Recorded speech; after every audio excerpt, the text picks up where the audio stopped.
পায়ের নিচে কেন জ্বালা পোড়া হয়? প্রথমেই যেটা আসবে, যেটা খুব কমন নিউরোর রোগ, সেটাকে বলি আমরা নিউরোপ্যাথি। তাহলে আমরা নিউরোপ্যাথির সবচেয়ে কমন যে কারণ সেটা হচ্ছে ডায়াবেটিস। এছাড়া হচ্ছে কিছু ভিটামিন ডিফিসিয়েন্সি। এই ভিটামিন ডিফিসিয়েন্সির মধ্যে আছে B1, B6, B12 ডিফিসিয়েন্সি।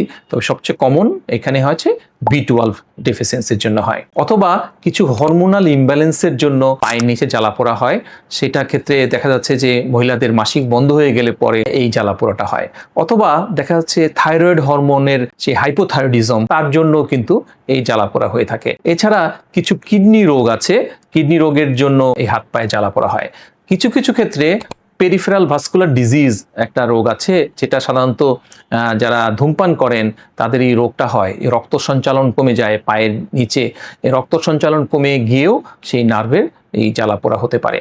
আর এছাড়া পায়ের জ্বালা পোড়া আরেকটা কমন কজ আছে, যেটাকে বলি আমরা নিউরোজেনিক ক্লডিকেশন।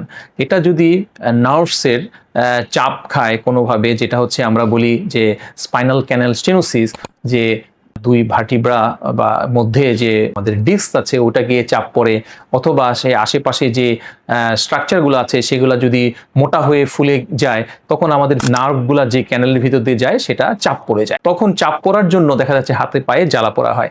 এবং এইসব ক্ষেত্রে আমাদের অনেক ক্ষেত্রেই যে হাঁটতে গেলে কিছুক্ষণ পরে পা অবশ হয়ে যায়, এগুলো দেখা দেয়। তো আমরা যে কারণগুলো বললাম, সেই কারণগুলো যদি আমরা একটার সাথে একটার পার্থক্য করতে চাই, তাহলে আমাদের প্রথমে যে কজটা আমাদের বলা হয়েছে ডায়াবেটিস। ডায়াবেটিস রোগের যে জ্বালা পোড়াটা হয়, সেই ডায়াবেটিস তার থাকতে হবে, এবং সেক্ষেত্রে এগুলা খালি বিশ্রামের সময় সেই জ্বালা পোড়াটা হয়। বেশিরভাগ ক্ষেত্রে সারা দিন থাকে না, তবে এটা যখনই শুতে যায়, বিশ্রামে যায়, তখনই জ্বালা পোড়াটা হয়। এবং ভিটামিনের ডেফিসিয়েন্সি বা ভিটামিন B12 ডেফিসিয়েন্সির জন্য যে জ্বালা পোড়াটা হয়, সেক্ষেত্রে দেখা যাচ্ছে শরীর দুর্বল লাগে, এবং এইসব ক্ষেত্রে বেশিরভাগ ক্ষেত্রেই মানুষের রক্তশূন্যতা বা এনিমিয়া থাকে। কারোর যদি প্রস্রাব কমে যায়, কারোর যদি শরীরে চুলকানির ভাব দেখা যায়, কারোর হাত পা ফুলে যায়, এবং সেই সাথে পায়ে জ্বালা পোড়া থাকে, তাহলে কিন্তু কিডনি ডিজিজ চিন্তা করতে হবে। এবং কারোর যদি ক্রনিক খুব ধূমপায়ী হয়ে থাকে কেউ, এবং তার পা যদি ঠান্ডা থাকে এবং হাঁটতে গেলেই ব্যথা শুরু হয়, সাথে জ্বালা পোড়া থাকে, তাহলে কিন্তু আমাদের পেরিফেরাল ভাস্কুলার ডিজিজ বুঝতে হবে।